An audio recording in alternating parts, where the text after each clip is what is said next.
What we experienced was camaraderie. Any one of us would instantly have taken a bullet for the other. I don't even know why that would even make sense. It just was the case. It was just the case. The word we used to use is we were tight. I don't know where the word ever came from or whoever started that, being tight, but it fit what was actually happening to us. You just kept pulling together and pulling together and pulling together. No one knows how it feels to be working side by side, counting days, monsoon mud. No one knows except for you. No one knows how I feel with my brothers all around me. They keep me laughing, keep me high. No one knows except for you. The camaraderie and the feeling of how deep an intimacy could be achieved with a fellow human being, I don't think I've ever forgotten. No one knows how this feels in the jungle every step. Here's a wager with the devil, and no one knows except for you. And I remember the black kid that saved my life. He was in the process of he saved one life, and he definitely saved my life, because I was immediately going out to pull that first lieutenant in. A foot and a half. He couldn't have stuck his head up from behind that tank more than a foot. And he took that round just faster than you can spit, right in the neck. No one knows how it feels. Hell breaks loose and bullets fly. That one definitely stays with me for the rest of my life. A brother dying and crying. No one knows except for you. Being tight meant dependability. It meant oneness. It meant that I could trust those guys with my life, with anything. That was tight. You're my brothers, you're my friends, like I'll never have again. And I'd die for if I was called. No one knows except for you. Dennis was so typical. He didn't want the new person to get hurt. My going to explore that booby trap rather than letting some other younger guy go do it. He got hit in the facial area in the head, and he lost his eyesight.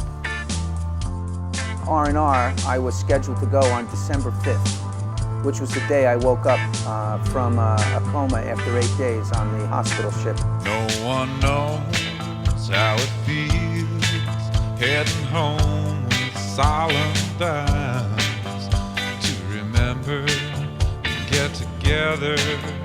No one knows except for you. Most guys counted the days, having calendars on their helmets or notches on a piece of wood. A favorite time in Vietnam that I like to remember? Oh, it was the day I left.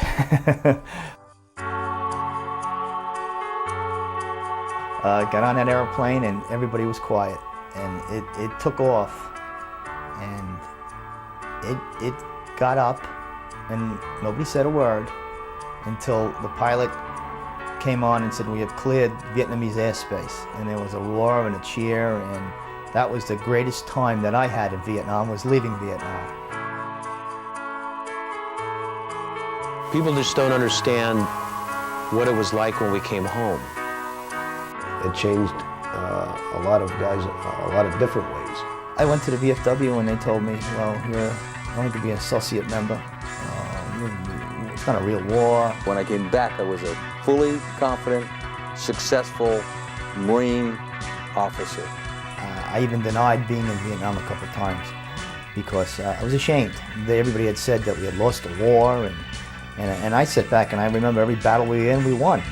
Many Vietnam vets still carry a lot of bitterness and pain about their service in Vietnam. We got the Royal Shaft, and we felt, well, at least when we came home, that would end, and it didn't. People that asked, they would find out, they knew I was crazy. They said, you're crazy. You're a Marine? And yeah, I'm a Marine. Post-traumatic stress disorder is often associated with Vietnam and Vietnam-era veterans. It caught up to me 15 years later. That's my alcohol and drinking problem. I pretty much had, I guess, delayed post-traumatic stress disorder. It started about 10 to 12 years when I started really getting into the drugs, sold the house, just started moving. Things started just piling up and getting worse and worse. I had bad dreams. She would hear me screaming in the night, what's the matter, what's the matter? And I sleep with a gun under my bed and a machete. No one knows how this feels, seeking peace and reaching out. Hold together, let it go.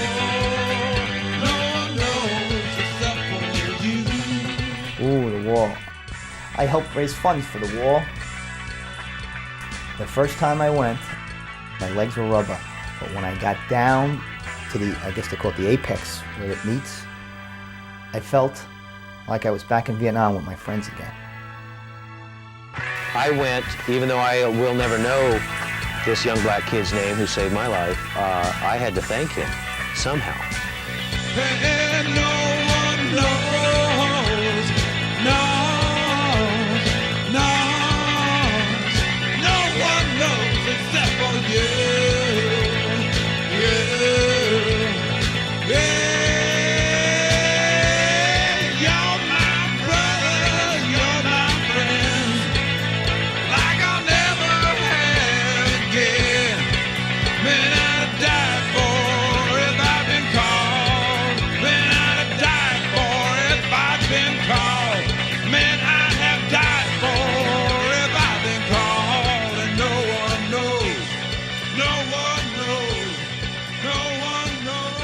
One of the pictures I saw was this little teddy bear with a note from this kid's mom.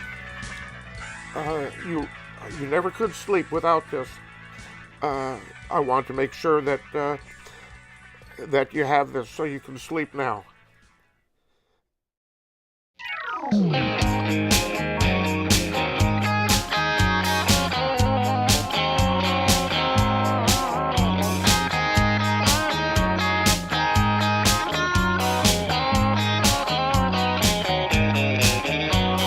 Blouse, trousers, bush hat, cam is neatly pressed. Polished blue